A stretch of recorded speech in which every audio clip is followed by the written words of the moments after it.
Alright guys, welcome to your first assignment video. So obviously things have changed quite a bit since spring break, so we're going to come up with a little bit of a new way to look at our DNA and evolution units that we were originally going to cover when we got back. So I wanted to show you guys this standard here. We typically kind of look over these standards right when we first start going over things, so I wanted to show you the standard that that we kind of developed this unit off of. This is, again, this is the heredity section. So again, we're talking about DNA and how the DNA drives the traits that people receive and or that organisms receive, and how that relates to evolution and the change of species over time. So if we read the standard here, it says that students who demonstrate understanding of heredity can ask questions to clarify relationships about the role of DNA and chromosomes in coding the instructions for characteristic traits passed from parents to offspring. So that's a lot of stuff. So what I'm going to do here is anytime that I find stuff that is just really kind of over the top or has a lot of big words, I'm going to copy it and I'm going to write it down. So I'm going to go here, and what I'm going to do is let's try that again. We're going to paste here. And so what I'm going to do is I'm going to break this down a little bit. So obviously kind of the easy part is I'm going to ask questions. So I want to be able to ask questions to clarify relationships about the role of DNA and chromosomes. So again, we already know kind of what these are, right? So I'm going to draw a little picture to remind myself what that is.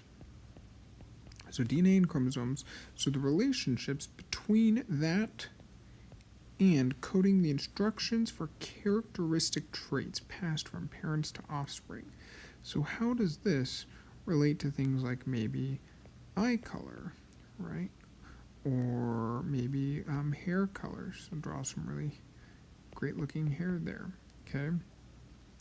So we're going to work through this over the next couple of weeks, but the first thing I want you guys to do is just to make some observations. And you can do this in a variety of ways, but what I want you to do sometime this week, in an effort to get you guys to go outside a little bit and just see some nature. Again, we're not looking at going into town or anything, but just in the environment around your house, so your backyard, your front yard. You know, maybe you have a some woods or something that you can go observe, but just somewhere you can observe. And what I want you to do is I want you to get some information. So you're going to be observing, and I want you to observe about 5 different species, if you can see it, but you're going to observe 5 different organisms. So the kind of information that we want from these observations is going to be pretty simple. I'm not looking for a huge biological compendium of the wildlife around you.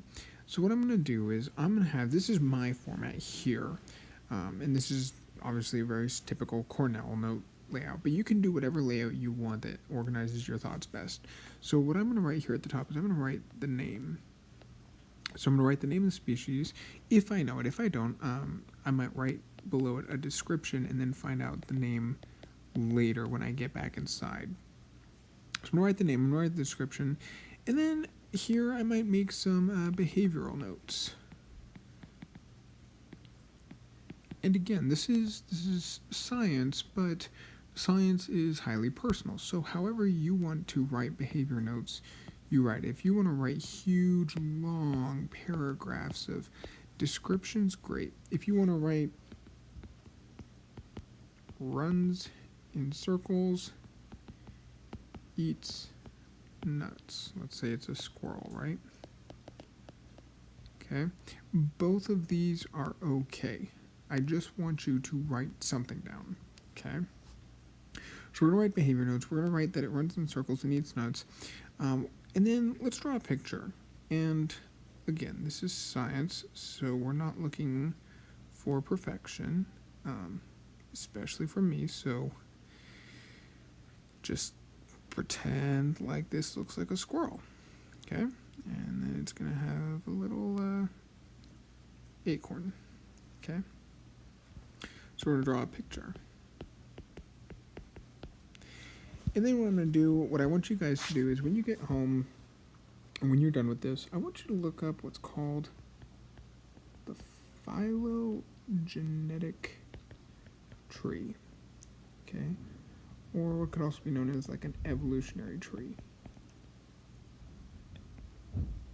And what this will involve is a number of things. We covered this before break, but this is the kingdom, phylum, class, order, family, genus, species. Okay, so this is what I want, and I'm going to highlight exactly what I want you guys to be doing. So we want the name, we want the description, we want a picture, we want a behavior, and we want the tree. Okay, so 5 things, 5 animals, not too terribly difficult, hopefully. If you can't go outside or if you're not really feeling up to that, you can just look up some animals that you know around here, but I really would like you guys to make the effort to go outside. I know some of you are probably already pretty athletic or pretty outdoorsy, but some of you, you may have spent some time inside, and I just want to make sure that we're getting some good sunshine, some good fresh air and stuff. We have been told to stay home a lot and stay inside a lot, but sunshine is good for us. Open air is good for us. So as long as you're staying safe, stay outside.